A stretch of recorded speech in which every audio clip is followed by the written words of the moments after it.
Hello everybody, how are you? So today we are going to do the remaining parts of the fundamental unit of life, cell. So in the previous videos we have learned about the cell, wall, plasma, membrane and cytoplasm. Today we are going to see nucleus, about the nucleus. So this nucleus we will see later. This nucleus is known as the brain of the cell. Nucleus is called the brain of the cell. इसको हम लोग brain of the cell बोलते हैं. ऐसा क्यों है? क्योंकि हम लोग बाद में भी देखेंगे. It controls all the metabolic activities of the cell. Controls all metabolic activities. So what is meant by metabolic? Metabolic means metabolic derived from the word metabolism. Metabolism means all living reactions. जितना भी सारा living reactions होता है हम लोग का body के अंदर में. So this metabolism are the living reactions. ये क्या है? living reaction है. These are the living reactions that occur inside our body. हम लोग का बॉडी के अंदर में जो लिविंग रिएक्शन होता है बहुत सारा, जैसे कि ग्लाइकोलाइसिस हो गया, मेम्ब्रेन बायोजेनेसिस हो गया, या फिर रेस्पिरेशन का जो रिएक्शन होता है वो हो गया. ये सब सारा जो है इसको हम लोग क्या बोलते हैं? मेटाबॉलिक रिएक्शंस बोलते हैं. तो ये सब सारा भी जो सेल के अंदर में होता है उसको कौन कंट्रोल करता है? ब्रेन, न्यूक्लियस कंट्रोल करता है. And so nucleus is known as the brain of the cell. Now ये कहाँ पर लोकेटेड होता है? In animal cell. Animal cell में क्या होता है? The nucleus is located at the central portion. मतलब कि सेल, जैसे कि ये सेल है, सेल का क्या होगा? सेल का यहाँ सेंटर में होगा in case of animal cell. But in case of plant cells क्या होता है? It lies at the peripheral region, that is periphery. Periphery में पाया जाता है. परिफरी मीन्स क्या है? बाउंड्री. Periphery means boundary. यहाँ पर इधर होगा, नहीं तो इधर होगा, like this. In this the periphery. Plant cell में क्या होगा? बाउंड्री में इधर उधर इधर बाउंड्री में होगा. और एनिमल सेल में क्या होगा? यहाँ पर सेंट्रल पोजीशन में होगा. तो प्लांट सेल में ये बाउंड्री में क्यों रहता है? It is because most of, in case of plant cell क्या होता है? Most of the cell volume, जो सेल का जो वॉल्यूम होता है, most of the cell volume is occupied by vacuole. Vacuole जो होता है, we will see later what is vacuole. Vacuole जो होता है ये ऑक्युपाई करके रखता है और न्यूक्लियस बेचारा को यहाँ पर बीच में रहने नहीं देता है, जगह नहीं मिलता है, तो ये इसको बाउंड्री में रहना पड़ता है. That is why in plant cells it is located at the periphery. Now structure क्या होता है? दिस न्यूक्लियस जो है, this is a double membrane structure. So it has two membrane. दो मेम्ब्रेन होता है इसमें. One is outer membrane and another one is inner membrane. इसमें दो मेम्ब्रेन होता है. Nuclear membrane. This membranes of the nucleus are called nuclear membrane. Two membranes are there, outer membrane and inner membrane. We can see here this one is the outer membrane and here ये जो अंदर वाला है इसको हम लोग क्या बोलेंगे? Inner membrane. तो ये आउटर मेम्ब्रेन जो होता है, this outer membrane and inner membrane has pores. इसमें क्या होता है? बहुत सारा पोर्स होता है. Numerous pores. They have numerous pores. Numerous मतलब क्या है? Many. They have large amount of pores. बहुत छोटा छोटा छेद होता है. Here this are the nuclear pores. यहाँ पर पोर्स होता है. Why are this pores for? ये क्या करने के लिए है? It is because for the exchange of materials between the nucleus and the cytoplasm. ये जो न्यूक्लियस जो है, न्यूक्लियस में भी बहुत सारा मटेरियल बनता है, फिर जा बन के साइटोप्लाज्म में बाहर जाता है, और फिर साइटोप्लाज्म में जो बहुत सारा मटेरियल्स है वो फिर न्यूक्लियस के अंदर में आता है. तो इसका exchange of material between the nucleus and the cytoplasm ये कौन करवाता है? ये पोर करवाता है. एक्सचेंज ऑफ मटेरियल्स ये पोर्स के थ्रू होता है. नाउ ये आउटर मेम्ब्रेन जो है, this outer membrane remains connected with a very network of structures. ये बहुत सारा एक्सटेंसिव नेटवर्क ऑफ स्ट्रक्चर से कनेक्टेड रहता है. इस नेटवर्क को हम लोग क्या बोलते हैं? इंडोप्लाज्मिक रेटिकुलम बोलते हैं. This network of structures is called endoplasmic reticulum. तो ये आउटर मेम्ब्रेन जो है ना, this outer membrane remains connected with, किससे कनेक्ट रहता है? With endoplasmic reticulum ER endoplasmic reticulum से कनेक्टेड रहता है। Now let us see the components of the nucleus. क्या क्या component होता है? Basically there are four components in the nucleus. First one is the nuclear membrane, जो अभी हम लोग डिस्कस किए। न्यूक्लियर मेम्ब्रेन जो होता है, NM means nuclear membrane, double होता है, इसमें डबल न्यूक्लियर मेम्ब्रेन होता है। Okay, one is outer membrane, inner membrane, and both the membrane जो इनर मेम्ब्रेन आउटर मेम्ब्रेन दोनों मेम्ब्रेन में क्या होता है? पोर होता है, जैसे हम अभी यहाँ पर डिस्कस किए। और फिर आउटर मेम्ब्रेन जो होता है किससे कनेक्टेड रहता है? एंडोप्लाज्मिक रेटिकुलम से कनेक्टेड रहता है। नाउ ये जो न्यूक्लियस है, न्यूक्लियस का अंदर में क्या होता है? There is a fluid substance. यहाँ पर फ्लूइड का एक सब्सटेंस है, लिक्विड सब्सटेंस है। ओके, दिस फ्लूइड और liquid substance is known as nucleoplasm. Fluid ground material, जो न्यूक्लियस का अंदर में जो फ्लूइड होता है उसको हम लोग क्या बोलते हैं? न्यूक्लियोप्लाज्म बोलते हैं। Plasm has been derived from the word plasma. Plasma से डिराइव किया गया है। प्लाज्मा का मतलब क्या है? Plasma means fluid. प्लाज्मा का मतलब ये fluid, that is why it is known as nucleoplasm, that is nucleus का plasma, that is nucleus fluid. Now there is two more materials contained inside the embedded inside the nucleoplasm. nucleoplasm में दो और materials रहता है. These materials are the nuclear materials. ठीक है, these two materials are the nuclear materials and they are nucleolus and chromatin. This one is the nucleolus and this one thread like structure, ये जो बहुत घुमाया फिराया हुआ है इसको हम क्या बोलते हैं? chromatin बोलते हैं. This one is chromatin and this is nucleolus. So nucleolus क्या होता है? This is a very heavy and very darker, बहुत ही darker होता है, denser होता है structure present inside the nucleus. Now nucleolus जो होता है, nucleolus is rich in protein and RNA. nucleolus में क्या क्या रहता है? nucleolus में क्या क्या पाया जाता है? nucleolus प्रोटीन प्लस आरएनए पाया जाता है। What does RNA means? RNA stands for ribonucleic acid. इसमें दो कंपोनेंट, न्यूक्लियस में two components are there, they are protein and RNA, that is ribonucleic acid. And nucleus is also known as the, इसको हम लोग क्या बोलते हैं? Factory of ribosomes बोलते हैं। The nucleus are also known as factory of ribosomes because they are responsible for the manufacture of ribosomes, because they manufacture, क्या manufacture करता है? ribosomes manufacture करता है। ribosomes are also spherical shaped single membrane bounded cell organelles होता है। और ये ribosomes क्या करवाता है? ribosome is responsible for the synthesis of protein. ribosome protein बनाता है, प्रोटीन सिंथेसाइज करता है। और प्रोटीन को सिंथेसाइज करने वाला राइबोसोम को फिर से कौन सिंथेसाइज करता है? न्यूक्लियोलस सिंथेसाइज करता है। Now chromatin, these chromatin are an integral mass of chromosome. you might have heard the term chromosome का जो क्रोमोसोम जो है, this chromosome appears as an integral mass मतलब क्या है? ऐसा बहुत सारा लपेटा सपेटा हुआ दिखेगा inside the nucleus, and this integral mass of chromosome is known as chromatin. Now this chromatin जो होता है, what are the component constituents of chromatin again? chromatin में क्या होता है? chromatin में DNA होता है प्लस क्या होता है? हिस्टोन प्रोटीन होता है। ठीक है, दिस हिस्टोन प्रोटीन और स्फेरिकल शेप प्रोटीन। और ये हिस्टोन प्रोटीन जो होता है, जैसे कि ये डीएनए है, डबल स्ट्रैंडेड डीएनए है, यहाँ पर सिंगल स्ट्रैंडेड लग रहा है, डबल स्ट्रैंडेड है, सपोज एज्यूम कर लो दिस इज ए डीएनए। तो डीएनए को क्या करेगा? डीएनए को ऐसे बाइंड करके रखता है।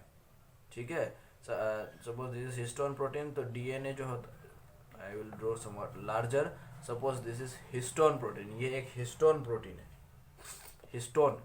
तो हिस्टोन में क्या होगा? ऐसे डीएनए लपेटा सपेटा हुआ रहता है और बहुत सारा ऐसे छोटा छोटा डीएनए को क्या करता है? डीएनए मॉलिक्यूल जो होता है, डीएनए चेन जो होता है, उसको एक दूसरे से जोड़ करके रखता है ये histone protein.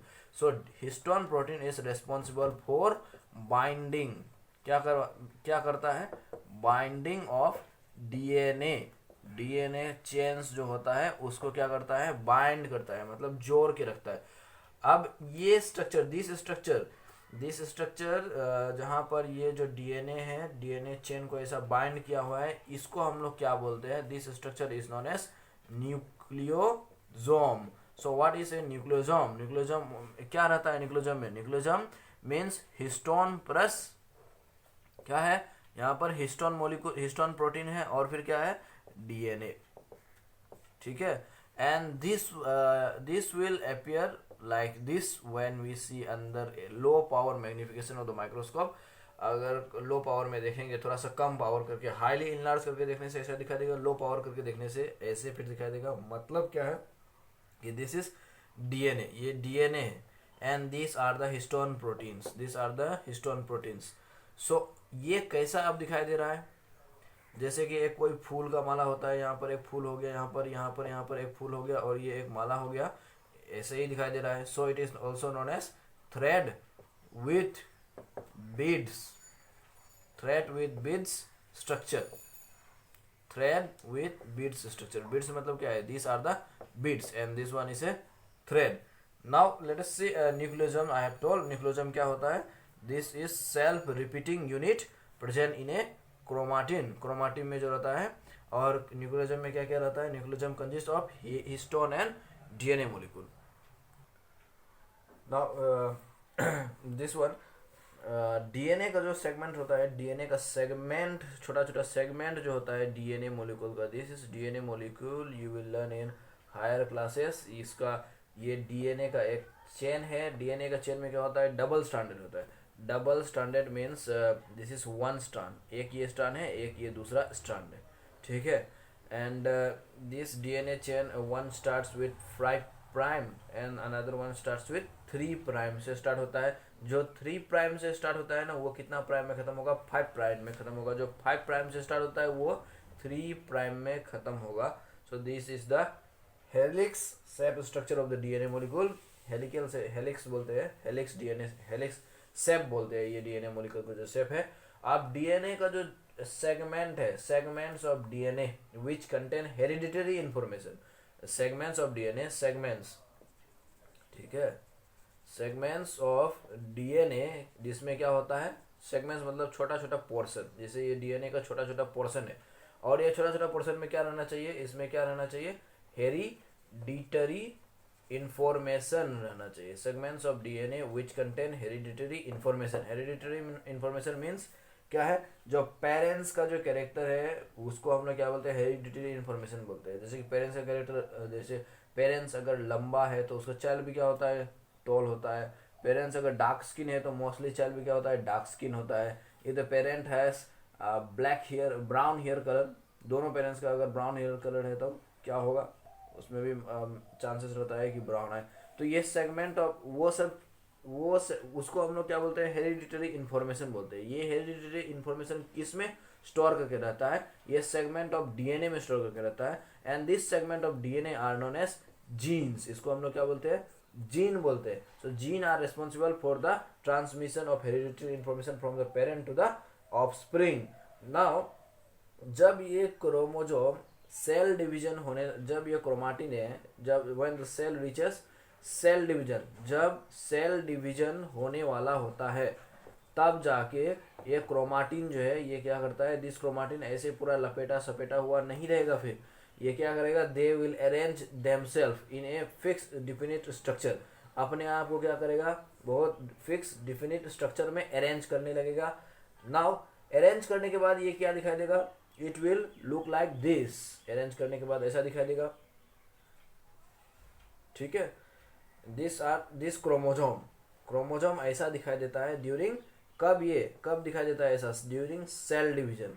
And these two arms of the chromosome are known as, this upper arm, lower arm are called the two chromatids, इसको हम लोग क्या बोलते हैं, chromatids बोलते हैं। these are known as chromatids, ठीक है।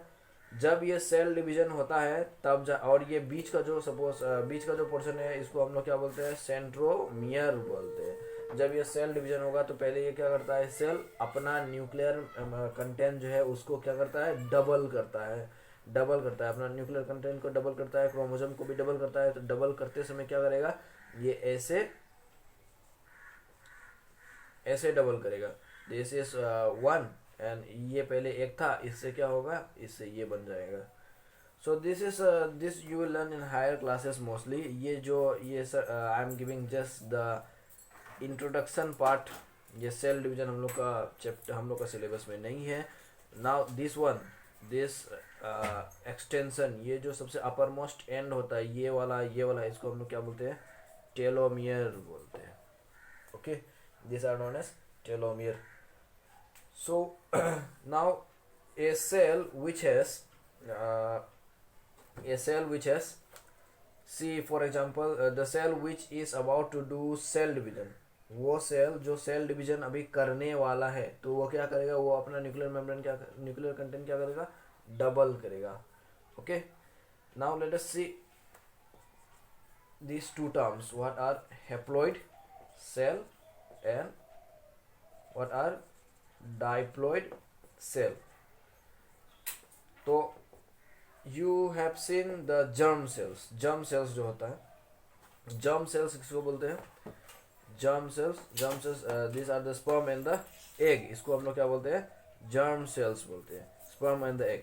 These germ cells are the sex cells, इसको भी sex cells भी बोलते हैं। These germ cells और sex cells contain, इसमें क्या होता है, हाफ नंबर ऑफ क्रोमोजोम होता है, they contain half number of chromosomes, that is, इसमें पियर्ड क्रोमोजोम्स नहीं होता है, इसमें क्या होता है, अनपियर्ड होता है। फॉर एग्जाम्पल ह्यूमन बींग्स में क्या होता है, in human beings there are 46 chromosomes in all, 46 chromosomes होता है।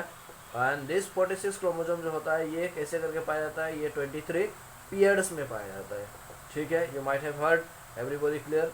Now this in human beings there are 46 chromosome होता है, 46 क्रोमोजोम को 23 पेयर्स में बना के रखा जाता है हम लोग का सेल में। तो दिस 23 आर इन पेयर्स, ये पेयर्स में रहता है। ऐसे करके जो सेल जिसका अंदर में क्रोमोजोम पेयर्स में होगा उसको हम लोग क्या बोलेंगे, डाइप्लॉइड सेल बोलेंगे। जो सेल जिसका अंदर में क्रोमोजोम अनपेयर्ड होगा उसको हम लोग क्या बोलेंगे, हैप्लॉइड सेल बोलेंगे। ओके, एंड हैप्लॉइड सेल क्या होता है, this are the reproductive cells or sex cells, that is germ cells, sperm and ovum को बोलते हैं। और जो नॉर्मल बॉडी सेल्स होता है, नॉर्मल बॉडी सेल्स जैसे हम लोग का हाथ में है, फिंगर में है बॉडी सेल्स, इसको हम लोग क्या बोलते हैं, सोमाटिक सेल्स जो बोलते हैं। These somatic cells, body cells, all the body cells और all the somatic cells are diploid cell. Now let us see about the cell organelles. So today we will start from ribosomes. Now ribosomes होता है, this ribosomes are dense, very much dense होता है, बहुत गाढ़ा होता है, dense होता है, मटेरियल उसमें बहुत ज़्यादा होता है, स्फेरिकल शेप होता है, spherical like a ball, spherical shape होता है cell organelles. Okay, and they are not bounded by any cellular membrane, इसमें नो मेम्ब्रेन लेस होता है। And somewhere I think in this video I have told ribosomes are, yes, nucleus जब पढ़ा रहे थे तो उसमें हम बोले थे ribosomes are single membrane bounded, so you must ignore it. Ribosomes are not bounded by any membrane. Okay, it was I have told. So ribosomes are, you must ignore it, ribosomes are not bounded by any membrane, इसमें membrane कोई भी नहीं होता है। अब ribosomes जो होता है ना, दो टाइप का होता है, one is freely occurring inside the cytoplasm, cytoplasm में क्या होता है, जो साइटोप्लाज्म होता है, सेल का जो फ्लूइड होता है, सपोज दिस इज सेल का जो फ्लूइड होता है साइटोप्लाज्म, इसमें क्या होता है, बहुत सारा ऐसे साइटोप्लाज्म में बहुत सारा पाया जाता है, इधर उधर बहुत पाया जाता है, फ्रीली ओकरिंग इन साइटोप्लाज्म होता है। और फिर क्या होता है दूसरा वाला, ये जो न्यूक्लियस जो है, न्यूक्लियस से अटैच क्या रहता है, इंडोप्लाज्मिक रेटिकुलम रहता है। In the previous diagram I have shown you endoplasmic reticulum. तो ये इंडोप्लाज्मिक रेटिकुलम जो है,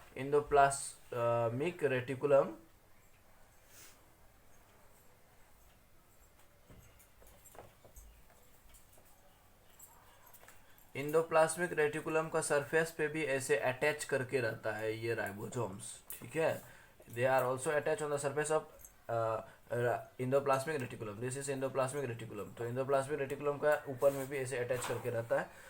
Now they are mostly made up of, क्या चीज से बनता है? RNA, ribonucleic acid and protein. Protein से बनता है. राइबोन्यूक्लिक एसिड एंड प्रोटीन से बनता है. There are two types of ribosomes. There are 70S and 80S. 70S जो होता है ये किस में पाया जाता है? This is found in prokaryotic cell. 70S ribosomes are found in prokaryotic and 80S ribosomes are found in eukaryotic. We have discussed what is prokaryotic and eukaryotic cells. Now 70S जो होता है ये क्या चीज से बनता है? It is made up of two sub components. दो सब components से बनता है. There is 50S and 30S. And 80S जो है it is made up of two sub components. They are 60S and 40S sub components से बनता है. So what is the full form of S here? Tell me in the comment section. Comment section में everybody must tell me what is the full form of S. Now ribosomes का function क्या है? Ribosome is mainly responsible for protein synthesis. We have already seen in when we were discussing nucleus. ये protein secrete करता है, protein बनाता है. उसके बाद क्या है? सिंगल मेम्ब्रेन बाउंडेड क्या होता है? ये भी freely found inside the cytoplasm होता है. स्पेरिकल छोटा छोटा ऐसे ही राइबोसोम के ही तरह छोटा छोटा स्ट्रक्चर होता है. ठीक है, simple sac like structures. And they these are known as lysosomes. They are single membrane bounded. सिर्फ एक ही मेम्ब्रेन से बाउंड किया हुआ रहता है. These lysosomes contain, इसमें क्या रहता है? contain powerful digestive enzymes. इसमें डाइजेस्टिव इंजाइम्स बहुत सारा पाया जाता है डाइजेशन करने के लिए. डाइजेशन का मतलब क्या है? Which break down complex molecule into simpler molecule को उसको क्या बोलते हैं? डाइजेशन बोलते हैं. तो इसमें डाइजेस्ट करने के लिए बहुत इंजाइम्स पाया जाता है, जूस पाया जाता है. तो whenever any microbe enter in our body, जब हम लोग का अंदर में कोई भी माइक्रोब एक इंटर करता है, microbes enter in our body, तब जाकर के ये लाइसोजोम जो है, this lysosome release digestive enzyme release करता है. और ये माइक्रोब जो है इसको क्या करता है? इसको मार देता है. So it kills microbes entering in the body with the help of this digestive enzyme. जो डाइजेस्टिव इंजाइम सेक्रेट करता है उससे माइक्रोब को मार देता है. इसलिए इसको क्या बोलते हैं? स्कैवेंजर ऑफ द सेल बोलते हैं. ठीक है. Now they are also known as suicidal bag. Lysosome को क्या भी बोलते हैं? सुसाइडल बैग बोलते हैं. क्यों ऐसा बोलते हैं? क्योंकि जब भी सेल में कोई एक रप्चर होता है ना, रप्चर होता है मतलब सेल और वर्न आउट हो जाता है, या फिर सेल स्ट्रक्चर डैमेज हो जाता है, सेल स्ट्रक्चर डैमेज हो जाता है कुछ भी सेल में, मतलब सेल का मेजर पोर्शन अगर टूट गया हो, सेल फट गया हो, रप्चर हो गया हो, वर्न आउट हो गया हो, नहीं तो सेल डैमेज हो गया है, तो ये क्या करता है? This lysosome at that time क्या करेगा? ये इसका अंदर में जितना भी सारा डाइजेस्टिव एंजाइम होता है, आई हैव टोल्ड इसका अंदर में डाइजेस्टिव एंजाइम होता है, तो जितना भी सारा डाइजेस्टिव एंजाइम होता है ना, वो सब एक ही बार में रिलीज कर देता है. और इससे क्या होता है? इससे वो पूरा सेल ही क्या होता है? एकदम से डाइजेस्ट होकर के मर जाता है. So it is known as suicidal bags. Whenever there is a worn out और रप्चर और सेल डैमेज, सेल स्ट्रक्चर में डैमेज होता है, then the lysosomes secrete powerful digestive enzymes which digest the whole cell. पूरा cell को ही digest कर देता है. and so it is known as, so they are known as suicidal bags or digestive bags of the cell.